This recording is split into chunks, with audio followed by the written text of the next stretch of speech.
We're live.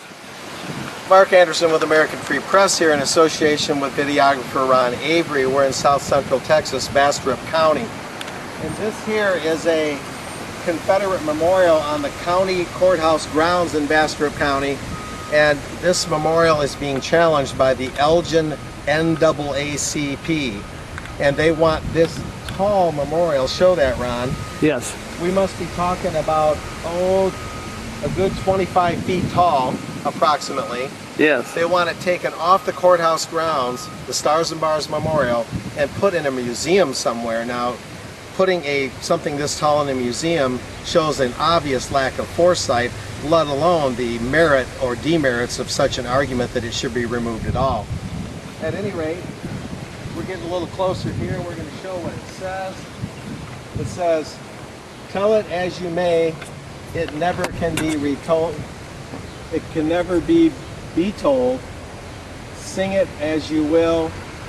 It never can be unsung. The story of the glory of the men who wore the gray." It's a little hard to read. The etchings are fading. I see. But Yes. It's about the glory of the men who wore the gray. And of course, many in our culture think that the North wore the white hats, that the North was blameless, and that the war was all about slavery. But many, like Old Off Childress or the First Freedom newspaper, they call it the War of Northern Aggression. We remember the destruction of Charleston, South Carolina, by Union General Sherman's forces. We remember the destruction of Atlanta by General Sherman's forces, the Union forces.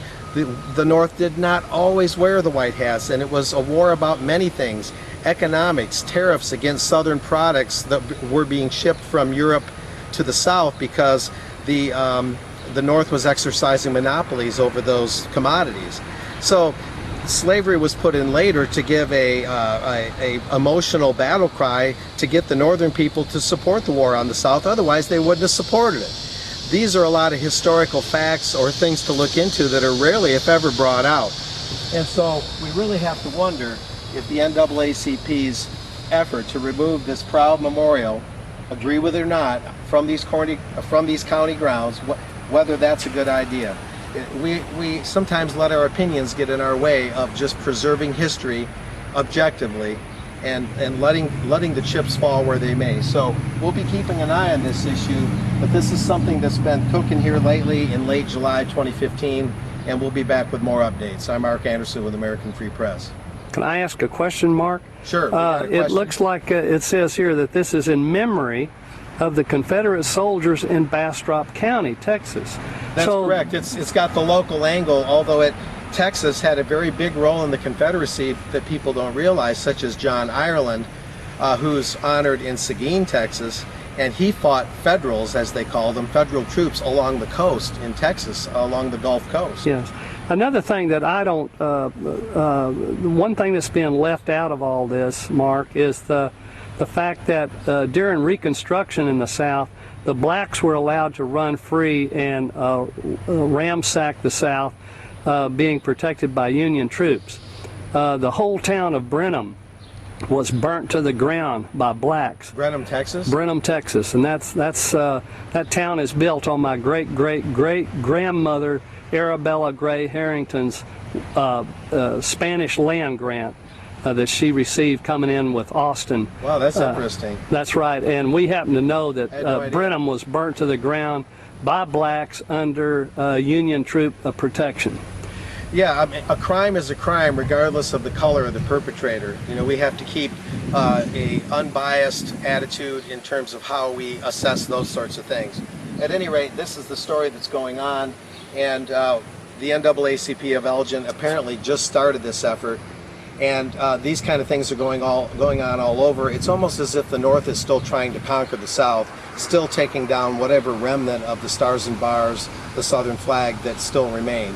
And that's erasing history. That's not understanding history, and that's not American, and that's something that we in the free press, the alternative press, need to bring out and think about. Another question that you raised just by saying that is Jade, Helm. I mean, they've colored Texas red as hostile, and now everybody's wanting to take down the Confederate flags, even in the historical sense.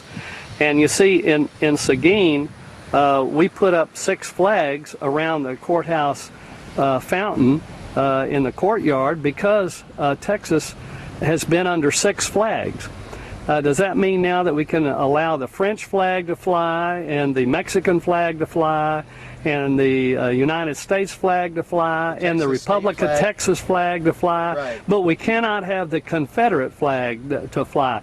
I think this is a distortion of history. I think it's a dangerous thing to get into.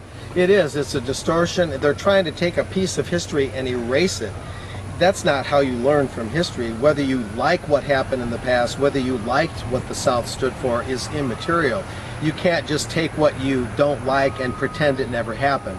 That's not understanding history. That's erasing it. That's straight out of George Orwell's 1984. And so this is not the way to go. We've got to learn to keep our opinions in perspective and allow a full and proper understanding of history to go forth, regardless of what we may think of certain components of that history. So the Elgin effort by the NAACP is questionable because they're simply trying to put away what they don't like rather than deal with it, confront it, and learn from history objectively.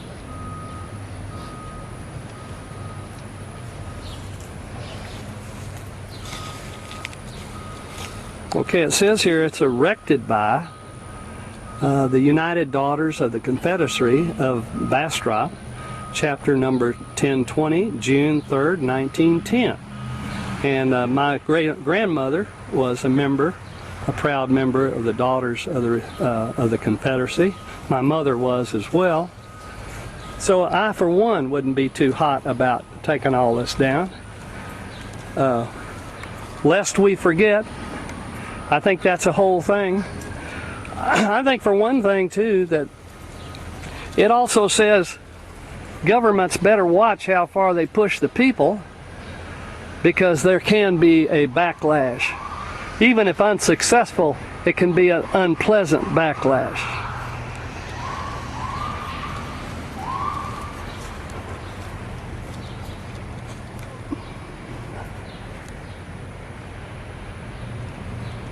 All right.